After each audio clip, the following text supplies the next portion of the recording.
What do I do? Tell a smile. Yeah. Okay. I feel bad.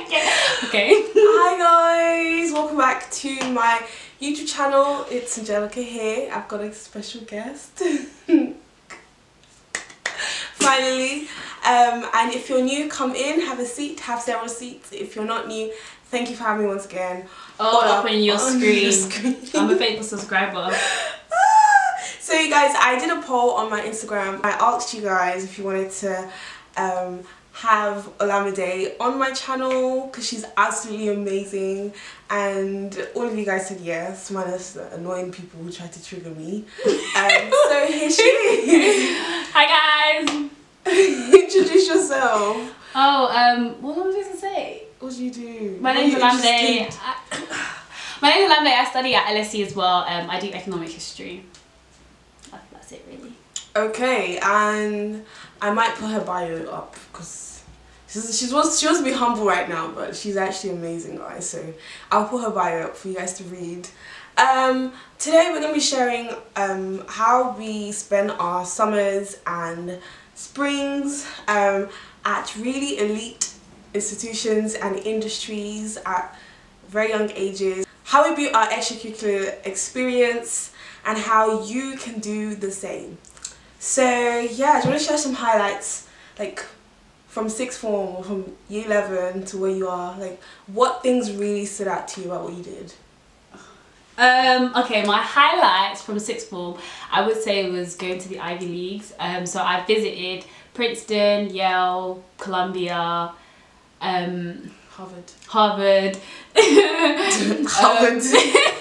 And like literally all of the Ivy Leagues, and then some smaller universities in America as well. And that was like, and it was all expenses paid for, and I went with like a couple other students as well. That was like absolutely amazing. Like, I'll never forget that. And I think Cambridge summer school was quite lit for me. And yeah, those are like, in terms of like extracurriculars, right? Yeah, those were like the best. The things you loved. Yeah. And for me, I did summer schools, but they were all in the UK. So I did the Cambridge summer school. I was also at Warwick, and I was at King's College London. Yeah, Warwick. Yeah, I think you were there. Was you causing trouble? No, I wasn't. That's why there was beef, and I bet it was you. Something about. Oh no, the some black girls cards out, something like that. Oh yeah. Was that you? No, I wasn't involved. Angelica. I was for the first time. The reason I wasn't involved is because I was beefing someone in that friendship group. So I wasn't even hanging out with them at the time. Yeah, I think Warwick was one of the best. Yeah. So because you were friends with those people before you met them on the Warwick residential, whereas with the other ones you met them there. Warwick was really good, yeah. And for me, one of the highlights of like my sixth form experience was doing a few programs, pre-university programs. I did one with the Sutton Trust called Pathways to Law, and through that I got work experience, and I was basically studying at LSE before I became an LSE student. I think that's so cool. I also did a 2-year program with King's College London, and these were all widening participation programs. And Olamide happened to be on that, but you were with UCL. Yeah. So yeah, for me, like I did the most, like from year 12, like end of year 11 all the way to year 13. I did a lot. So when it came to applying for university, I had like genuine experiences I could speak about, and it wasn't just name dropping, it was like proper depth. Yeah. For me, like UCL was my uni for some reason, because in year 11 is actually when it started. They did this like Saturday school thing that I went to with some of my friends, and then I just sort of like ended up on their mailing list. And then at the start of year 12 I did like a 3-month Lloyd Scholars program thing with them, and then I did Pathways to Law with them, and then I also did like LSE Choice. Oh my god. Yeah. Wow. Maths, yeah. You around. Yeah. So yeah, my first tip, like when it comes to getting work experience and doing extracurricular activities, I don't think that it has to be like in a particular industry that you want to work in.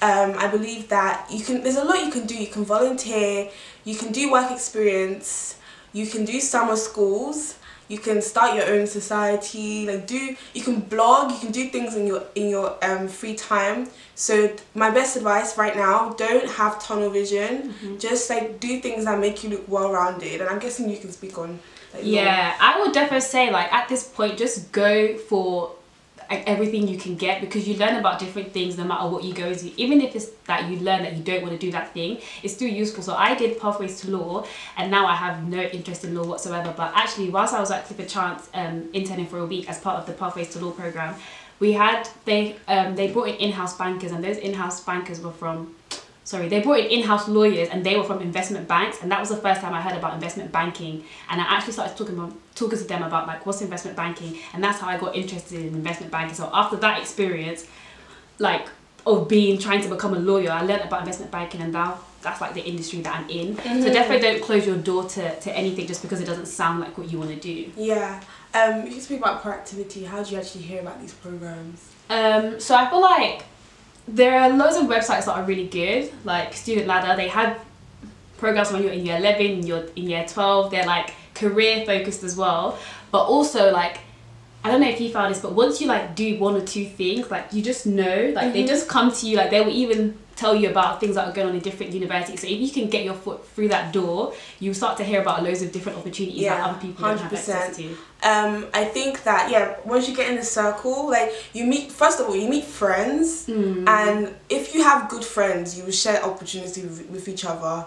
Like in school, there was two other friends that we were basically like coming for law. No, I'm not going to say that before people take it out of context. I had like two other friends. They used to call us the Three Musketeers. Like we would do all the law programs together, open days, like and so if you can find like a really supportive friendship group, that would help you. Sign up to mailing lists, as you said, because opportunities genuinely do come to you.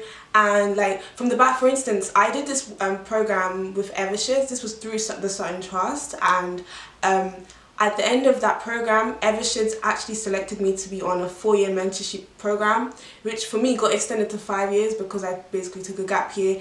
I'm still on that program. Like this was 2015, and I basically turned a temporary opportunity into something permanent. Once you get your foot in the door, sometimes you might get shortlisted for things after that 1 week experience, or they might just send you an email.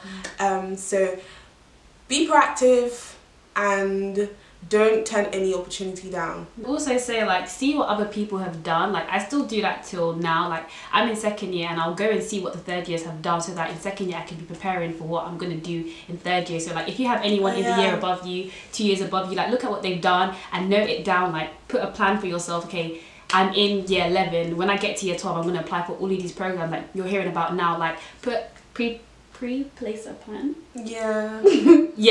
Like have a plan. Whatever that means. See what other people are doing, and like don't be afraid to do it the next year. Exactly. Absolutely fine with that. Off of the back of that, plan in advance. So people often ask me, how did you manage to do so much at 16, at 17, at 18? I always plan. Like I kind of already know what I'm doing in the summer before if it's like 2018 for instance, end of summer I started planning what I wanted to do in my 2019 summer. As a student, especially as like if you're not in university, if you're in secondary school, you kind of your timetable is pretty constant, so you know that this is when Easter is, this is when Christmas is, this is when summer is, so you can plan in advance. And if you start looking a year before like the work experience program you want to do, then you don't miss the deadline. A lot of people, where they go wrong is they find out about things way too late.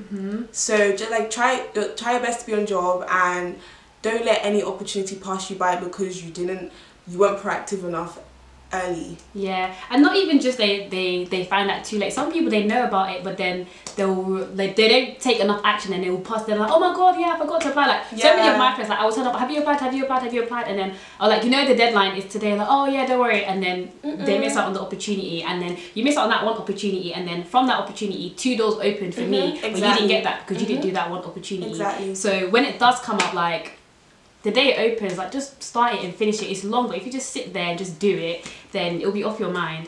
And I also say, like, if you see loads of opportunities, don't just go for one, because you don't know which door that you knock is going to open. So like if you say, you know what, I want to do something in my year 12 summer, like go for like 5 things. The dates might even overlap. Go for them, and at least maybe you'll get like 3, and then if you have to choose 2, then you've still got 2 rather than just going for 1 and not having anything. Exactly. And yeah, that's a very good point, because some things overlapped. Oh my god. So my Oxford Law Summer School, what's it called? Unique. Yeah, Unique Summer School and Warwick overlapped. Oh my god, you went to Warwick. I went to Warwick instead. When I was at Cambridge, this is so bad, but when I was at Cambridge in the summer school, I basically had this program. This was a time, not even a program, it was when I was young there, and there was an event. This was the event where I met the Queen. I can't lie, I snaked the Cambridge summer school. Like, I told them, of course, I told them I'm available for the whole summer school, and then like, I told them like a week in advance, like, hey, I'm going to meet the Queen. Like, I'm sorry, so did you do the program and then leave early? I left early and then I came back for 1 day. Oh. Well, you've got both of those things now. Exactly. So. But basically, like, don't discount yourself. Like, let them be the one to tell you, okay, if you're gonna miss 1 day, we can't have you. Like, don't make that decision for yourself. Yeah, I made that decision for myself, but I don't regret it. Well, but yeah, she's right. She's right. It's better to do the both. So when it comes to social mobility, you guys know I'm big on that. I care a lot about getting students from underrepresented backgrounds into spaces that weren't necessarily made for them. And I've said on my channel, like, I didn't know I was working class up until like recently. I don't mean that genuinely. Like, I don't mean that like I mean it, but in the sense that like most of the people around me were all from deprived boroughs. So I didn't realize how different I was, like, until I got into like the higher education space. Until I got into the higher education space, I didn't know that there were social mobility programs and access programs just for people like me. And I probably realized at the end of year 11.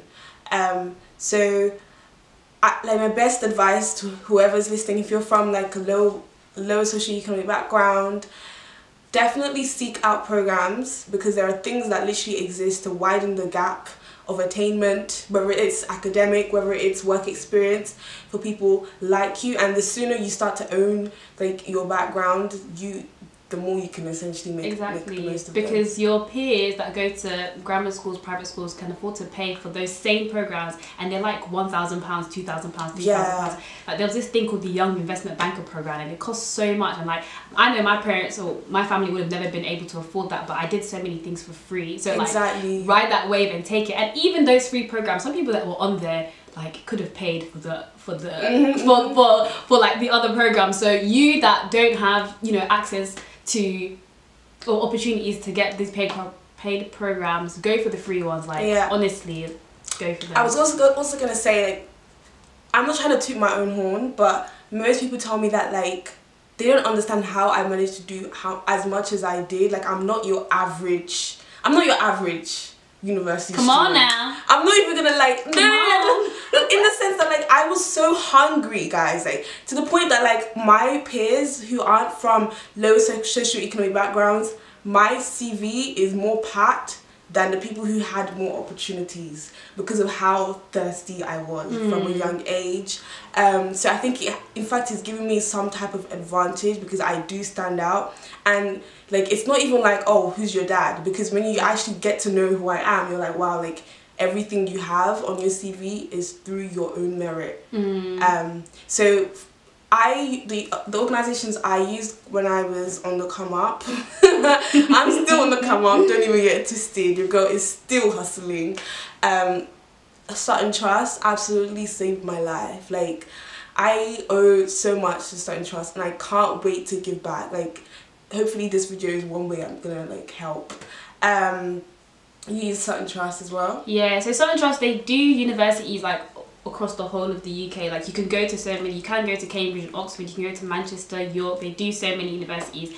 And my US program that I went to, where I got to go to Harvard and Yale, etc., and that was Sutton Trust US. But this one is like, it's really, really competitive. But what would you say, because you know some of these programs, you had to be a specific kind of person to get onto it as well, because like the Sutton Trust US program, you had to have something there before you get. So what would you say about that? Do you know what? I do think there's a bit of like a problem in the sense that I'm not going to answer that question right now, but like teachers are often the gatekeepers of these programs. They recommend certain students to get there in the first place, and I don't know how I feel about that. I mean, I know, like I don't agree with that, but in a sense, in response to your question, what did you do before you did those programs? Did you have anything you did before? I had little things like, okay, I say little, but like I had some crap. You're actually right. Like I did some things in my own school, like that made me stand out, like in my own relative terms. I didn't have the cultural capital that my other peers would have had. Like I hadn't done work experience, but I was able to, for instance, as like an ambassador in my school, or like maybe the council in my school, or youth clubs and things like that, and being a sports leader. Yeah, same here. So like it really starts, your application really starts like year 10, year 11, like do as much as you can, like wherever you can do it, whether it's NCS, whether it's, so I had a youth group, a church youth group that I did, that I spoke about, and I bigged it up. I did drama like anything that you can do. Like it really starts, like if you're sitting here, you're like, oh, I'm not in year 12, I can't apply to any of these programs. It starts in year 10, it starts in year 11, like get started. You're reminding me, I was also like, the gospel group I'm still in, I've been with them since 2013, and so like it's not even necessarily about what you've done, it's about how you sell it. Exactly. So yeah, I hate when I speak to people like, and they tell me, oh, I don't have anything on my CV, and I'm like, you've worked in Sainsbury's. That is emotional intelligence, that's initiative, that's problem solving, that's communication, that's teamwork, that's handling things under pressure. Like you can literally find so many transferable skills in whatever you're doing. Literally. Even if you have, like, you take care of your siblings. I was just gonna say literally, that. You run a babysitting club at your house. Like honestly, that's what they're looking for. Yeah, you're right. So yeah, Certain Trust, SEO London. I was with them since I was 16. Really? Why? I don't know about any of those things. It's actually word of mouth. Like my friend Yemi, she told me to apply very early. Like this was year 11. Thank you, Yemi. Thank you. Aspiring solicitors for me. There are like lots of organized. Pure Potential. I used to look on their website. Oh my god, I know that name, but I don't remember what it was. They had like a partnership with Certain Trust, and they gave us this apply brochure. No, it was like this. It's like a magazine. It was yellow. Do you remember? I think I so remember, but I so don't. Okay, well, Pure Potential, Student Ladder. They're not necessarily an organisation, but they're a really good resource. And yeah, I do have a list of like possible organisations that you might find helpful on my website. Into University. Yeah. They oh my god. Well. So you worked at Bank of America. In year 13. In year 13. Gap year. Yeah, with Into University. I worked at Blackrock. And it was through their program, Big City Bright Future, and we actually got paid for this internship. Yeah, and it was good money as well. It was really good. If I do say so myself. So yeah, make use of these organisations, and if you can't get like a structured work experience program, send emails to people. Reach out to people, make LinkedIn. Like even if you don't know what you're doing, you might send like 20 emails out, 100 emails, and only get one person reply, but that opportunity can literally change the trajectory of your life. Really, I was just about to say that. Yeah. So don't be afraid to reach out to people and write to them, send them emails. But trust me, there's something for everyone out there. And the last advice I was gonna ask you to. Okay, shit, I've got 2 minutes to send this to Paul. I was gonna ask you, what do you think about like how much should you be doing at the same time, and how much depth should you go into the individual things? Do you have to spend 2 minutes? Yeah. I can't, you're putting me under pressure. Okay, well I would say like that you should really have like 5 things you do. Like proper, you can do other things, but like have like 5 core interests that you're diligently diligently pursuing and committed to. So it's better not to spread yourself thinly and to try and take part in like 20 extracurricular activities, in my opinion. Yeah, I would say like I don't have a specific number, but whatever you do go for, like go in. Like if you're gonna do athletics, like they need to, when you're writing about this, they want to hear about the medals that you've collected or the competitions that you've been in. It can't just be, oh, I do athletics, I do drama, I do this, I do that. Whatever you do, like you need to go in with it and have some sort of result.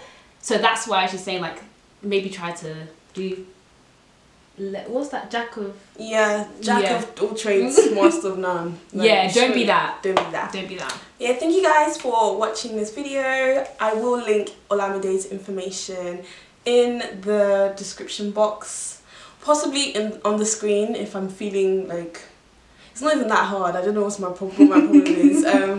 And yeah, don't forget to connect with me on my social media channels. I'll see you all in my next video. Also, if you want Olamide to answer more questions, then send them through and I can send them to her. Thanks. Bye guys.